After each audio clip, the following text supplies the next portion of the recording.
साथियों, आपने देखा होगा कि कांग्रेस के शहजादे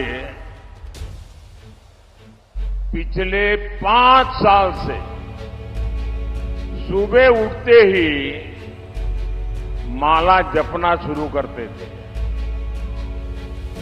जब से उनका राफेल वाला मामला ग्राउंडेड हो गया, तब से उन्होंने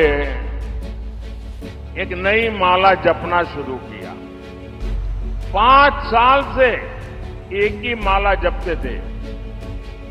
5 उद्योगपति, 5 उद्योगपति, 5 उद्योगपति। फिर धीरे धीरे कहने लगे अंबानी अडानी, अंबानी अडानी, अंबानी अडानी।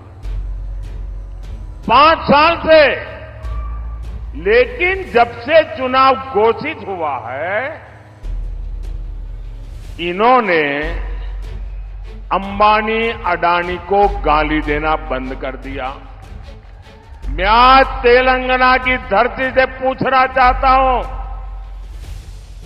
जरा ये शहजादे घोषित करें कि इस चुनाव में ये अंबानी अडानी से कितना माल उठाया है, काले धन के कितने बोरे भर करके रुपये मारे हैं, क्या टेम्पो भर करके नोटे कांग्रेस के लिए पहुंची है, क्या सौदा हुआ है। आपने रातों रात अंबानी अडानी इनको गाली देना बंद कर दिया। जरूर दाल में कुछ काला है। 5 साल तक अंबानी अडानी को गाली दी और रातों रात गालियां बंद हो गई। मतलब कोई न कोई चोरी का माल टेम्पो भर भर करके आपने पाया है। जवाब देना पड़ेगा देश को। भाइयों और बहनों, आपको निर्णय लेना है। या अडानी की सरकार बनानी है, मोदी की सरकार बनानी है, मोदी और अडानी जी की, या फिर किसानों की बनानी है, गरीबों की बनानी है, आदिवासियों की, पिछड़ों की, दलितों की सरकार बनानी है, रोजगार देने वाली सरकार, करोड़ों लाखपति बनाने वाली सरकार बनाइए। ये जो 22 लोगों के लिए नरेंद्र मोदी काम कर रहा है, अब इसको खत्म करना है। सरकार को गरीबों के लिए, कमजोर लोगों के लिए काम करना चाहिए। 10 साल से मैं लगातार पूंजीपतियों के लूट का मुद्दा उठा रहा हूं। किस तरह से प्रधानमंत्री नरेंद्र मोदी अपने दोस्तों के नाम देश की संपत्तियां करते जा रहे हैं। रेल हो, सेल हो, कोयला हो, बिजली हो, पानी हो, सड़क हो, एफसीआई हो, एलआईसी हो, बीपीसीएल हो, हिंदुस्तान की सारी संस्थाओं को बेचने का काम किया। और अपने सबसे करीबी दोस्त अडानी के नाम पर उन्होंने सब कुछ नीलाम कर दिया। पोर्ट दिया, एयरपोर्ट दिया, कोयला दिया, गैस दिया, बिजली दिया, बड़ी बड़ी खदानें दी, 2.5 लाख करोड़ रुपए का कर्जा दिया।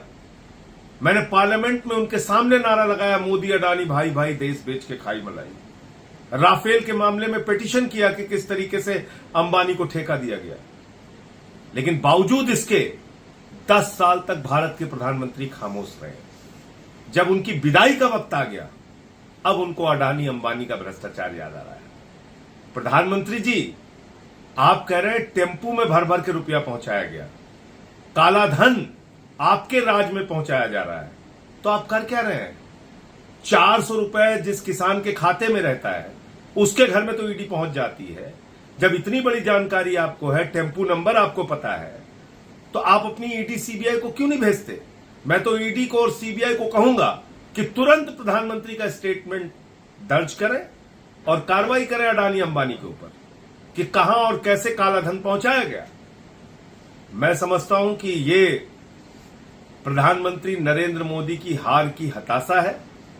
और जैसे कहावत है कि जब जहाज डूबने लगता है तो चूहे सबसे पहले भागते हैं, आज इनके चूहे, जिनके नाम इन्होंने पूरे देश की संपत्ति लुटा दी, वो अडानी अंबानी भी अब इनसे भाग रहे हैं। और शायद अब मन मुताबिक काला धन और रुपया जो इनको मिलना था वो नहीं मिल रहा है इन दोनों पूंजीपतियों से, इसलिए प्रधानमंत्री ने इनका नाम लिया।